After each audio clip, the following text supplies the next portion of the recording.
Roger, in our previous videos, you explained Shakespeare's philosophy, specifically looking in some detail at William Shakespeare's Sonnets, which were published in 1609, and now we're going to look at the plays.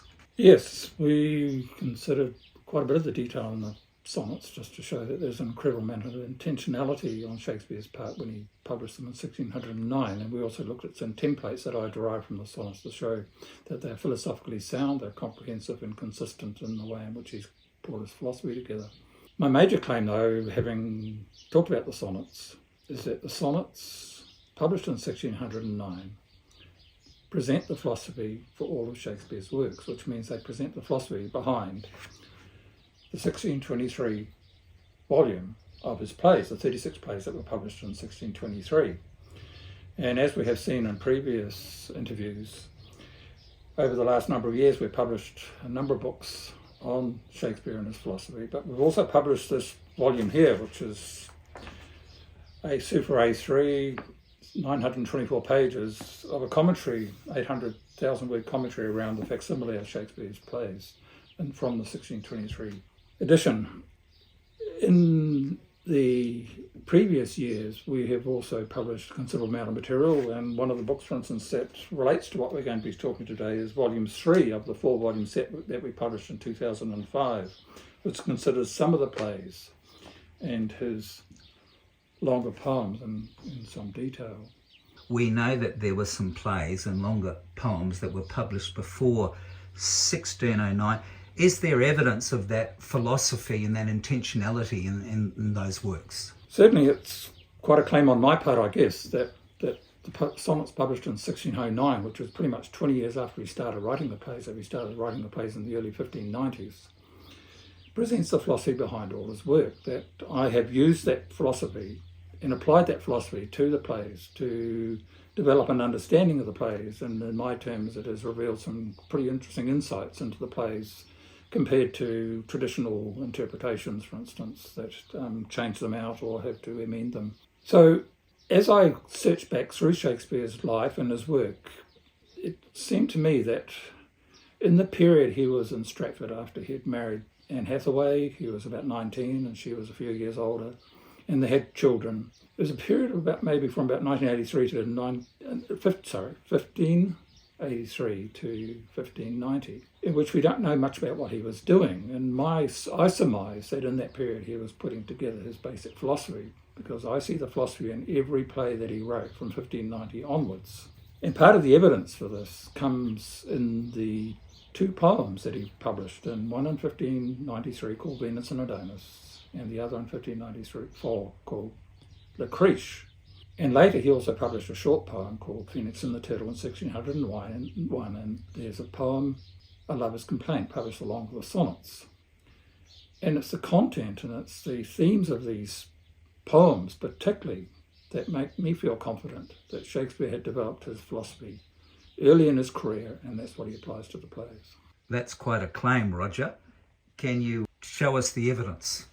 If we take Venus and Adonis, the first poem that he wrote and published in 1593, it's over 1,000 lines long, and what we note is that Venus and Adonis is taken from a poem by Ovid, in which features Adonis and Venus, in which Adonis in Ovid's poem is the principal character and Venus is the secondary character. Shakespeare turns that round completely so that Venus is in charge of his poem. She begins, she talks first, and she talks at some length before Adonis then is able to talk or say what he thinks and what his reaction is to her assertions. And her assertions are really fascinating because what she challenges him about is his tendency not to want to increase, and the word increase is mentioned in the poem, but to go hunting, as if somehow or other the idea of increase is offensive or of no interest to him. And she runs a very, very strong argument, which is very reminiscent of the first 14 sonnets in the 1609 edition, in terms of its intensity and the thematics of the approach that she makes to try and convince him to increase. His refusal is based on male-based idealism or Platonic idealism, or some sense that he doesn't need to increase. He will go hunting. Increase is of no interest to him. And one of the facets of Venus and Adonis, of course, is that Venus is a goddess and Adonis is a goddess, effectively, or they're demigods. And so they're archetypal representatives of the female and the male. And as archetypal representatives, what happens throughout the poem then is critical to what it means for the human species to persist.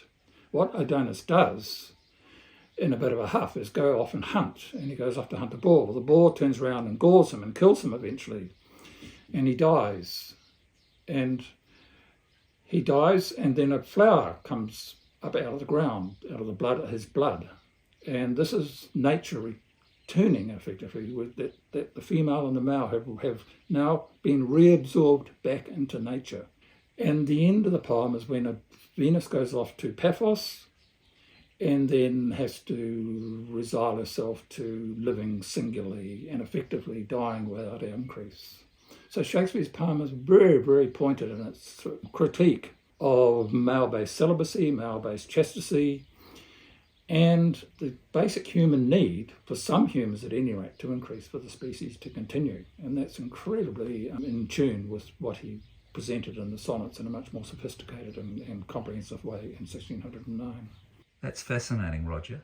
So about a year later, in 1594, Shakespeare published the longer poem Lucrece. Can you explain how that shows Shakespeare's philosophy? Venus and Adonis is obviously goddess and god, or demigods. But for this graver labour, as he signalled he was going to write in the introduction to Venus and Adonis, the graver labour being Lucrece, he looks at a period of Roman history, or a moment in Roman history, at the end of the reign of the Tarquins, the god emperors, the Tarquins, in which the son of Tarquin, the son of the king, and Collatine, the husband of Lucrece, and some friends are gathered in Rome. And they're bragging, comparing their wives and comparing their chastity and their virtues. And Collatine oversteps the mark somewhat, and he brags about Lucrece's unrivaled virtues and unrivaled chastity, which incites in Tarquin a desire to go to Latium, the town where she's residing, and to rape her. When he arrives, she's unaware of his intentions. And part of the tragedy of the Lucrece is that here's a woman who has been cloistered, has been kept from worldly views, worldly understanding by her father and by her husband. And she has no way of understanding or mechanism for resisting the assault by Tarquin. The assault doesn't go particularly successfully for Tarquin. He does manage to rape her. But the consequences for Lucrece are devastating.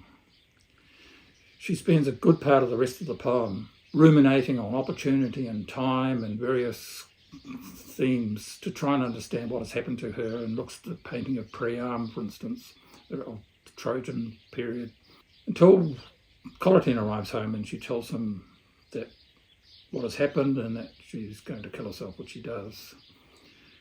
So the tragedy is that here's a woman who should be valued, who should be respected, and as a female in the female-male relationship, should be given all the rights that she has, but she has absolutely no rights. And so this moment that Shakespeare depicts in Roman history is ironically a terrible tragedy for the family of Collatine and even for the Tarquins. But what we find is that the result for the Tarquins is that they are banished. And so Shakespeare, in a way, rejoices, in a slightly ironical sense, that this event leads to the downfall of the Tarquins and the institution of the Roman Republic under the consuls, which then survived for another 400 years until Caesar and Octavius put it to death in the next two plays of Shakespeare. So, Roger, they are the longer poems from 1593 and 1594. There were some other ones, the shorter ones. I'm thinking of the Phoenix and the Turtle and Lover's Complaint. When we just look at Venus and Adonis and Lucrece just before we leave them, one of the interesting things in relationship to the volume of plays, the 1623 folio, is that they're divided into 14 comedies and 20 true histories and tragedies. And intriguingly enough, with Venus effectively being in charge of her play, as females and gender-balanced males are in the comedies, Venus and Adonis is a precursor to some extent to the themes and ideas of those plays in relation to the sonnet philosophy, or Shakespeare's nature-based philosophy. Whereas Lucrece, in a way, is a sample of the devastating disasters and mayhem and murder that happens throughout the histories and the tragedies. So Shakespeare is exploring those two dimensions, which are separated out in the 1623 folio. But if we move on to a very seemingly incidental poem that Shakespeare published, or had published, in a book that was celebrating the marriage of a noble of some sort, whose name I forget,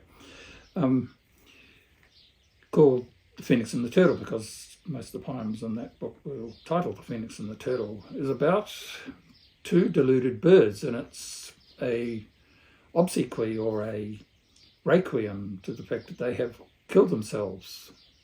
They have immolated themselves or burnt themselves and are now reduced to ashes. And so the poem ruminates on what it was that made them feel that this was something of value or something to do. And what we find, of course, is that if they're getting married, then they consider what they're getting married into as married chastity. And so what we find by 1601 is that Shakespeare is using the words like posterity, truth and beauty, and other concepts that halfway between the earlier poems and the 1609 sonnets, he's beginning to develop the language that he uses within the sonnets. So if we move on to A Lover's Complaint, which was published with the 1609 sonnets, what we find is that whereas in the sonnets it's a male who is having his immaturity and his idealism being addressed, Shakespeare realises that females and males both have masculine and feminine dimensions, genders, capacities. And so what he deals with in A Lover's Complaint is a female who is at odds with her femininity, with her sexuality, and is committed to some form of chastity, like she isn't interested in having relationships with men, but she does encounter a young man who is a bit of a philanderer, but in the process of in forming a relationship with him, they mature their understanding to the point where she allows herself to have sex with him. To the end of the poem, where after talking to her reverend father and the young man having confessed that he had had sex with a nun, for instance, she says to the interlocutor or the poet of the poem that she would do it again, that she has no regrets now of having forsaken her chastity. She is now having sex, and so in a way she's now accepting the notion of increase, and goes through an argumentative process with the young man, which is consistent with the sort of arguments that happen within the sonnets. And intriguingly, at the end, in the title page above the last page, the title note above the last page, what is a lover's complaint, page by page throughout the set, becomes the lovers on the last page. So that they were a lovers, and now they're the lovers. And very nicely, just about every editor since has dutifully changed the lovers to a lovers, completely voiding the significance of Shakespeare's poem. Well, Roger, I believe you've acquitted yourself well. I think you've given some, in my opinion, some good evidence that Shakespeare had that philosophy there before the sonnets were published in 1609. So what's next? We're getting into the plays? Yes, next time we will look more closely at the 1623 volume and begin to consider the structure of the volume and maybe some of the individual plays.